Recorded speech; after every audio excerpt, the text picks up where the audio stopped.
Arrêtez d'avoir trop de personnes dans votre couple.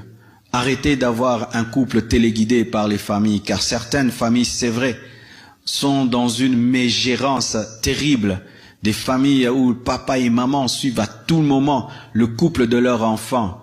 Et vous savez, lorsqu'il y a trop de personnes dans un mariage, ce mariage finit par sombrer. C'est comme une barque qui est surchargée. Lorsqu'une barque est surchargée, même si elle est en bon état, elle finit par s'enfoncer. Et dans un mariage, quand il y a trop de papa, trop de maman, trop de frères, petites sœurs, trop de gens qui interviennent, qui doivent donner leurs mots, qui doivent tout le temps conseiller, qui doivent tout le temps donner leur avis, vous allez demeurer des enfants, vous serez toujours téléguidés, vous ne prendrez jamais vos propres décisions et ils vont vous amener à vous diviser parce que dans la famille, qu'est-ce qui se passe? Lorsque quelqu'un fait du mal à l'autre et vous allez tout le temps le dire, même si ton mari a changé, ta famille retient le mal. Même si ton mari a changé, ta famille va retenir. C'est pourquoi vous qui vous précipitez, chaque fois que vous avez des problèmes, allez en parler en famille, vous ne savez pas ceci, c'est que les familles photographient les couples, mais ne filment pas les couples.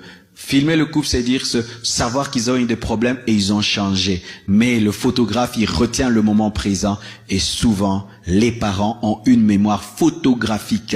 Ils ne filment pas, ils gardent.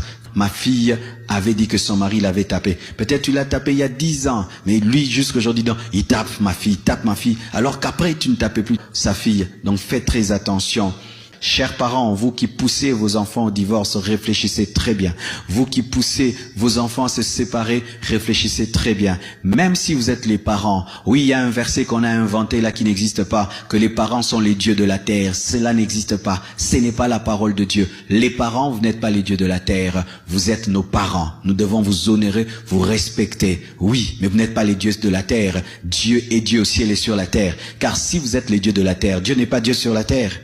Alors souvent, à cause de ce faux verset qu'on vous a donné, que vous êtes les dieux de la terre, vous pensez que vous pouvez décider de tout sur vos enfants. Non, tu n'as pas le droit de conduire ton enfant vers le péché. Tu n'as pas le droit de séparer ton enfant de son conjoint, car la Bible dit que personne ne sépare ce que Dieu a uni. Personne. Dans personne, il y a même les parents. Dans personne, il y a même le pasteur. Je peux bénir un couple, mais je n'ai pas le droit de leur dire séparez-vous. Je n'ai pas le droit de déclarer un divorce, même si c'est moi qui ai béni. À combien plus forte raison les parents?